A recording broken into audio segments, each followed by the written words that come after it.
ടിജിയുടെ പഴയൊരു വീഡിയോ ഉണ്ടായിരുന്നു ബ്രേവിൻ്റെ തന്നെ. ആ വിഴിഞ്ഞം നഷ്ടമാണ് എന്ന് പറഞ്ഞിട്ട് അതിൻ്റെ താഴെ അതാണ് ഏറ്റവും കൂടുതൽ ഓടിയ വീഡിയോ. അതിൽ താഴെ നല്ല കമൻറ്റുകളുണ്ട്. ഈ വികസനം എനിക്കറിയാം. നിഷ്കളങ്കരായ മനുഷ്യരാണ്. അവരെ പറഞ്ഞ് വിശ്വസിപ്പിച്ചിരിക്കുകയാണ് ഈ വിഴിഞ്ഞത്തിലൂടെ സ്വർഗരാജ്യം കിട്ടും എന്ന് പറഞ്ഞിട്ട്. ഞാൻ വിഴിഞ്ഞം പദ്ധതിക്ക് എതിരൊന്നുമല്ല, ഒരിക്കലുമല്ല.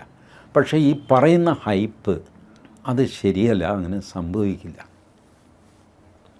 ഇപ്പോൾ തോമസ് ഐസക്ക് പറയുകയാണ് ഈ ട്രാൻസ്ഷിപ്മെൻറ്റ് എന്ന് പറഞ്ഞു കഴിഞ്ഞാൽ എന്താ? കണ്ടെയ്നർ പുറത്തുനിന്ന് വരുന്നു, മദർഷിപ്പിൽ കണ്ടെയ്നർ വരുന്നു, അത് ചെറിയ ഷിപ്പിൽ കയറ്റിയിട്ട് പുറത്തേക്ക് വിടുന്നു. ഇതാണ് ട്രാൻസ്ഷിപ്പിൻ്റെ. അല്ലാതെ ഇവിടെ ബിസിനസ്സൊന്നും നടക്കുന്നില്ല. ഇല്ല, ഇതാണ് ഞാനുമൊക്കെ പറയുന്നത്. വല്ലാർപാടം വന്നതിന് ശേഷം കൊച്ചിയിൽ എന്ത് വികസന പ്രവർത്തനം ഉണ്ടായി? തിരുവനന്തപുരത്ത് വിഴിഞ്ഞം വന്നതിന് ശേഷം ഒരു ചായക്കട അഡീഷണലായിട്ട് തുറന്നിട്ടുണ്ടോ? എന്ത് വികസനമാണ്? അന്താരാഷ്ട്ര കപ്പലുകൾ അവിടെ അടുക്കുന്നു, അന്താരാഷ്ട്ര കപ്പലിലേക്ക് കണ്ടെയ്നർ മാറ്റുന്നു, അന്താരാഷ്ട്ര കപ്പലുകൾ തിരിച്ചു പോകുന്നു. ഇതെന്ത് വികസനം? അദാനിക്കിത് അറിയാം. അതുകൊണ്ട് അദാനി 67 ഏക്കർ എന്നാണ് ഞാൻ ധരിച്ചിരുന്നത്, 160 ഏക്കർ എന്നാണ് ഇപ്പോൾ പറയുന്നത്. ഈ 160 ഏക്കർ അഡീഷണലായിട്ട് അദാനി വാങ്ങിയിട്ടിട്ടുണ്ട് ടൗൺഷിപ്പ് ഉണ്ടാക്കാനും ടൂറിസം പ്രോജക്റ്റ് ഉണ്ടാക്കാനും. കാരണം ഇത് നഷ്ടമായി കഴിഞ്ഞാൽ അതെങ്കിലും ഭംഗിയായിട്ട് നടന്നു പോകുമല്ലോ. അതുകൊണ്ട് ഇത് നഷ്ടമാകുമെന്ന് പേടി വന്നപ്പോഴാണ് പുള്ളി MSCയുമായിട്ട് ടൈപ്പ് ഉണ്ടാക്കുന്നത്. ആ ചേട്ടൻ്റെ കപ്പലെങ്കിലും ഇവിടെ അടുക്കട്ടെ എന്ന് വിചാരിച്ചു. കാരണം വേറെ ചേട്ടന്മാർ വന്നില്ലെങ്കിൽ എന്ത് ചെയ്യും? ഗ്രോക്കിൽ വേറൊരു ചോദ്യം കൂടെ ചോദിക്കണം. കൊളംബോയിൽ ഒരു ദിവസം എത്ര കപ്പലുകൾ പോകുന്നു? ശരാശരി 25-30 എന്ന് ആൻസർ കിട്ടും. 25-30 കൊളംബോയിൽ പോകുന്നു. കൊളംബോയ്ക്ക് തൊട്ടടുത്ത് ഹമ്പൻ തോത്ത വേറെ ഉണ്ടാക്കിയിരിക്കുന്നു. ഹമ്പൻ തോത്ത ഞാൻ നോക്കിയില്ല എത്രയുണ്ടെന്ന്. അപ്പോഴാണ് നമ്മുടെ ഇവിടെ ഒരു ദിവസം ഒരു കപ്പൽ വന്നതിന് നമ്മൾ ആഘോഷിക്കുന്നു. കുഴപ്പമൊന്നുമില്ല.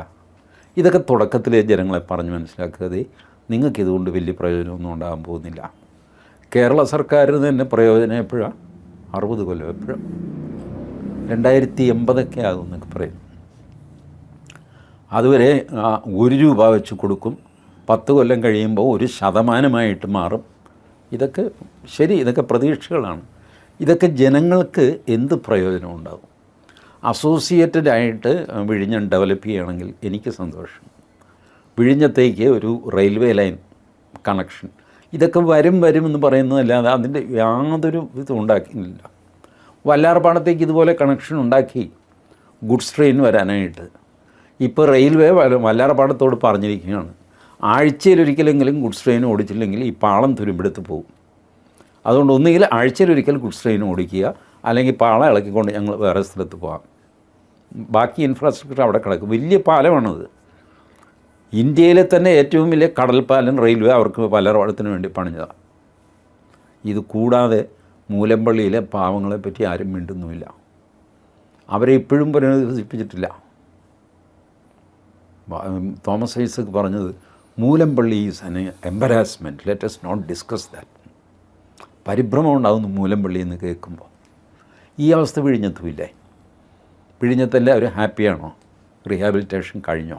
ഇതൊക്കെ ചോദിക്കുമ്പോൾ ബുദ്ധിമുട്ടുള്ള ചോദ്യങ്ങളായതുകൊണ്ട് നാട്ടുകാർക്ക് ദേഷ്യം വരുന്നു. ഞങ്ങളുടെ നാട്ടിൽ വലിയൊരു പദ്ധതി വരുന്നതിന് ഇയാൾക്ക് അസൂയാണെന്ന്.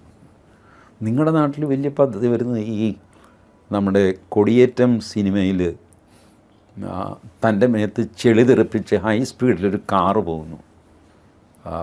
നമ്മുടെ ഗോപിയുടെ സിനിമ നടൻ ഭരത് ഗോപിയുടെ. അപ്പോൾ ആരായാലും സാധാരണ ഇതിൽ ചീത്ത പറയും കാറിനെ. ഗോപി പറയുന്നത് എന്താ? എന്തൊരു സ്പീഡ്, മേത്ത് മുഴുവൻ ചെളിയാണ്. ഇങ്ങനെ കേരളത്തിലെ ആൾക്കാർ ഈ വിഴിഞ്ഞം പ്രോജക്റ്റ് കണ്ടിട്ട് എന്താ കപ്പലിൻ്റെ വലിപ്പം എന്നൊക്കെ പറഞ്ഞ് കരയിൽ നിന്ന് അത്ഭുതപ്പെടുന്നത്, രോമാഞ്ചം കൊള്ളുന്നത്, അതൊരു നല്ല കാര്യമാണോ എന്ന് അവർ തന്നെ തീരുമാനിക്കണം. ഞാനിതേ പറയുന്നുള്ളൂ. ഫൈനൽ വാക്കായിട്ട് ഞാൻ പ്രോജക്റ്റിനെതിരല്ല. ഞാൻ പ്രോജക്റ്റ് എന്നെപ്പോലൊരു ചെറിയ മനുഷ്യൻ പ്രോജക്റ്റിന് എതിരാണെങ്കിൽ തന്നെ എന്താ, എന്നാലും ഞാൻ പറയണം ഞാൻ പ്രോജക്റ്റിനെതിരല്ല. പക്ഷേ ഈ ഹൈപ്പ് ഉണ്ടല്ലോ, ഹൈപ്പർ ബോൾ, ഇതങ്ങനെയാണ്, ഇത് സ്വർഗരാജ്യം വരാൻ പോകുന്നു, ഒന്നുമില്ല. അങ്ങനെയൊന്നുമില്ല. അതൊക്കെ വെറുതെ രാഷ്ട്രീയക്കാർ പറഞ്ഞുകൊണ്ട് നടക്കുന്നതാണ് ഓരോ തെരഞ്ഞെടുപ്പിൻ്റെ ആവശ്യത്തിന്. ഇനി അടുത്ത തെരഞ്ഞെടുപ്പിൽ നമുക്ക് LDF ആണ് അധികാരത്തിൽ വരുന്നതെന്ന് വയ്ക്കുക.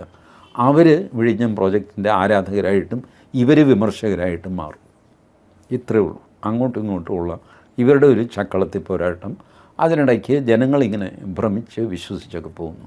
വിഴിഞ്ഞത്തിന് എനിക്കറിയാം, വിഴിഞ്ഞത്തിൻ്റെ ആക്ഷൻ കമ്മിറ്റി എന്നൊക്കെ പറഞ്ഞിട്ട് ഏലിയാസ് ജോണിൻ്റെ അതൊക്കെ അവരോടൊക്കെ എനിക്ക് ബഹുമാനമേ ഉള്ളൂ. അവരൊക്കെ ആത്മാർത്ഥമായിട്ട് വലിയ വലിയ കാര്യങ്ങൾ ചെയ്യണമെന്ന് ആഗ്രഹിച്ച് ഇറങ്ങിയവരാണ്.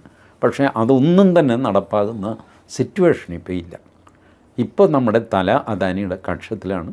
അതുകൊണ്ട് കുഴപ്പമില്ല, അത് നടന്നോട്ടെ. ഞാനതാ പറഞ്ഞത്, MSCയുടെ മൊണോപ്പൊളി ഫൈൻ, മൊണോപ്പൊളി നടക്കുന്നെങ്കിൽ അങ്ങനെയെങ്കിലും നടക്കട്ടെ, ആ പ്രോജക്റ്റ് അത്രയെങ്കിലും സക്സസ്ഫുൾ ആവട്ടെ എന്ന് മാത്രമേ പറയുന്നുള്ളൂ.